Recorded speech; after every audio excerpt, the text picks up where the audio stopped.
ご覧いただきありがとうございます。見事な勝利を見せたドジャースについて詳しく解説している番組をご紹介いたします。それではご覧ください。Alex, you just picked up your 4th save of this season. What does it mean to you to know that Dave Roberts truly trusts you in these situations? I mean, I want the ball, right? And, with how the lineup, how they flip guys out, in and out, that kind of had an idea. Obviously, Evan goes out, puts up a 0. It's all my goal, put up a 0. So, yeah, Pax, awesome job tonight. Little rain delay, that kind of messed everything up, but little rain don't hurt. Yeah, when James Paxton does something like that, setting the tone, 5 shutout innings, how do you guys pick him up and continue with that trend? I mean, keep putting up 0s, pass the torch from one guy to the next. Our bullpen, proud of them. Yeah. You know what I mean? They do a hell of a job, and ready for tomorrow. The last 2 months, you've been absolutely fantastic. What's been the biggest focus for you? One pitch at a time, one out at a time, one inning at a time. Just staying competitive day in and day out. All right. Well, congratulations on this save today. I'm going to let you catch your breath because I know. Yeah. I love it. All right. Literally just got off the mound. So, hey, it's all good. But you made it happen. Thank you. Alex, congratulations. Thank you. That's how keyed up Alex Vesia is every single time he takes the ball and he's pitching in one of these games. He faced 3 batters, only threw 10 pitches, but you could tell the heartbeat and everything coming down after another exciting win for the Dodgers. And this was really all about the pitching tonight, James. It was James Paxton coming off a great outing in Colorado on the last road trip. 5 scoreless for him tonight. And then the bullpen, 4 more guys came in to put up 0s as well. Yeah, I mean, he's a veteran pitcher. He knows how to attack these hitters, but I also like him elevating the fastball tonight. He got 4 fly ball outs compared to 1 ground ball out. So I feel like it's just a situation when you're facing this kind of lineup, you do have to attack these guys, but also not being scared of the stadium. I know some pitchers come in here and they get scared of throwing the high fastball because they don't want that fly ball to go out of the park. You can miss hit the ball. You can hit a pop-up and get out. And the breaking ball was really nasty too. You're starting as a strike. You see it disappearing right there. So those pitchers are really tough to lay off, especially with 2 strikes. But I did like how he established a fastball early. Yeah, I thought he did that in Colorado really well with that fastball. And the fact that he had the command, I think it really helped his off-speed pitches be so much more effective and get the amount of swings and misses. And then you turn the ball over to Daniel Hudson. After 5 strong over there from Paxton. And, at this time too, the game, is still, you're going, there's no runs. You got to keep it close. Doesn't necessarily mean, you're coming in, there's no pressure. You got to come out here and continue putting up 0s. And that's exactly what Hudson did, following that up. And like Vesia was saying, it's just going on. You pass the baton from Hudson to Ramirez. Yeah, I mean, Yohan Ramirez coming in there. We've seen this guy out there lately just dealing. The movement is so nasty. Look at that slider right there, starting on the outside corner and just disappearing. And as a hitter, you have to protect in 2-strike situations. And I love the way he's just going right after guys with the fastball. He doesn't always have to throw a ball that moves 3 feet. Sometimes you can go out there and just try to hit your spot, let it move a little bit. Nice sliding play right there by Pages. So overall, the pitching did a great job attacking these guys. I'm sure when they have their pitchers meetings, it's like, we got to go after these guys, let our movement do what it does when it can. But at the same time, when we get 2 strikes on these guys, don't be afraid to throw those pitches that can move out of the strike zone a little bit.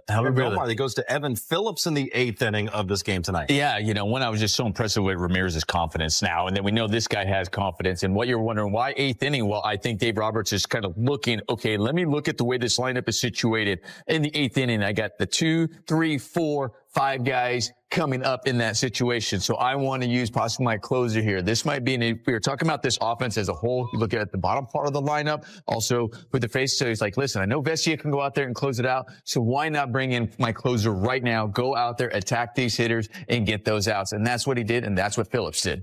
And the incredible season continues for Alex Vesia. James, he goes a 1-2-3, 9th inning to slam the door in his 4th save of the year. Yeah, I love seeing Vesia come in this situation. He has a closer's mentality. You can see him out there huffing and puffing, moving around out there on the mound. But he's going after these guys. He doesn't care if you're righty or lefty. He does not see himself as just getting lefties out. So he's having a great year, and just love his composure out there. And you can just see he loves the game. He's excited. He's clapping. He's pounding his glove. He's just loving being out there. And we saw him, a little tired in the interview. After throwing 10 pitches, he made it look so easy out there. But sure enough, Dodgers get the win 3-0 to open up this road trip in Chicago. Right now, let's head back to the booth, check in one final time with Joe Davis and Oral Hershiser. Dodgers break through against the White Sox bullpen. 2 runs in the 7th, a run in the 9th. They win 3-0. Crochet was impressive, and it was nice to get him out of there and get the offense going. And you know what? The offense came mostly from the bottom of the order. So another night where you think when the bottom of the order participates, you're going to get 6 or 7 runs. But you know what? Bottom of the order participated, picked up the top of the order tonight. And I guess it kind of buried the lead, didn't I? Because the game was pitched really well. Started with James Paxton, and then the bullpen finished the way he started. Yeah, you know, that was the easier part of the equation tonight going against this White Sox lineup. But you know what? They got it done. And it's a nice way to start the road trip. We're going to continue on tomorrow. All right, Dodgers have won 5 of 7 in this light patch of the schedule, taking advantage of who they're facing, going Rockies, Angels, and now White Sox and Giants on this trip. James, today with your outing, you guys found yourself in quite the pitcher's duel. Just what was working so well for you that allowed you to get through 5 shutout innings? The curveball was good tonight. Got some swing and miss with that, and we were able to get the fastball up in the zone where we wanted it, and got some outs there too. How do you manage yourself just when you are having efficient outs and then maybe a walk follows, but then getting back on track with it? Just keep on fighting. You know, I think I was just missing on some there. You know, but you got to keep on battling away and trying to make good pitches.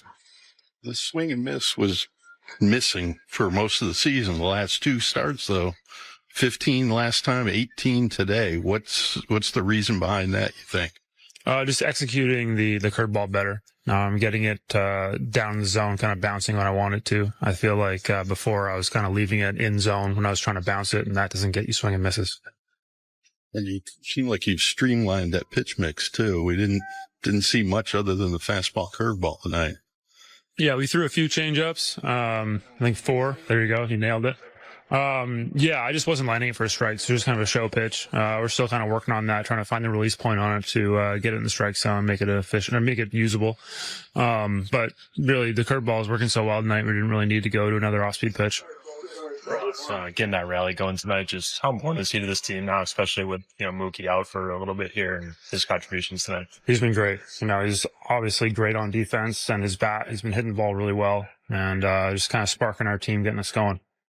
Alex Vecchio was talking to me just about the passing of the torch amongst the pitchers. How did you see the bullpen just kind of carry over what you were doing out there and complete a shutout with this team? They've been great. You know, bullpen's been awesome out there. I know that they all cheer each other on. It's a great group out there, and they're doing an awesome job.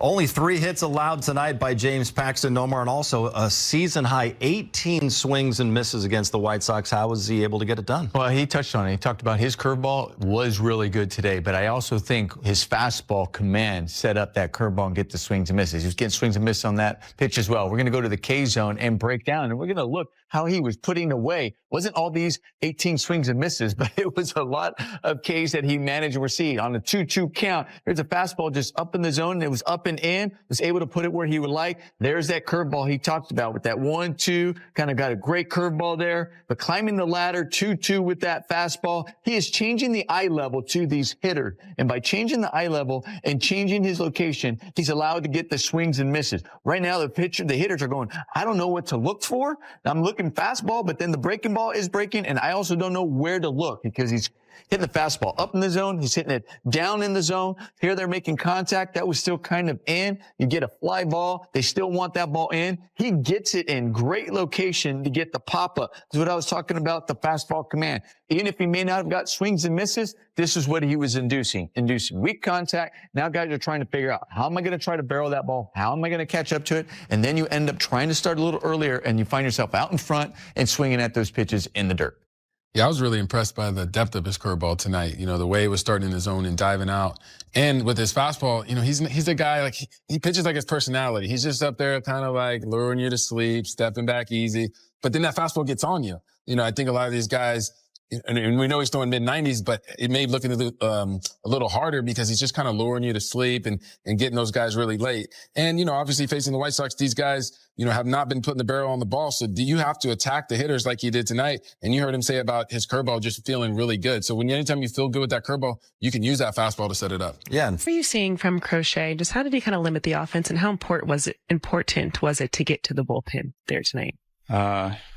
He's really good. He's got a good mix. He was mainly a 2-pitch pitcher throughout the night. He mixed in some changes, but you know, he's really good. He throws really fast.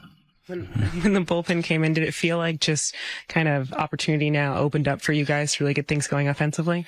Yeah, I mean, we had to do it against somebody, so we didn't do it against Crochet, and we were able to get to Wilson there and add a little insurance with some really good baseball plays, CT getting on base, then advancing on the wild pitch, and J.Hay, regardless of the 0 for 3 before, he wasn't selfish. He took a team at bat and, got the runner over, and Shohei didn't try to do too much and scored him on the sac fly. And, I think when we do that,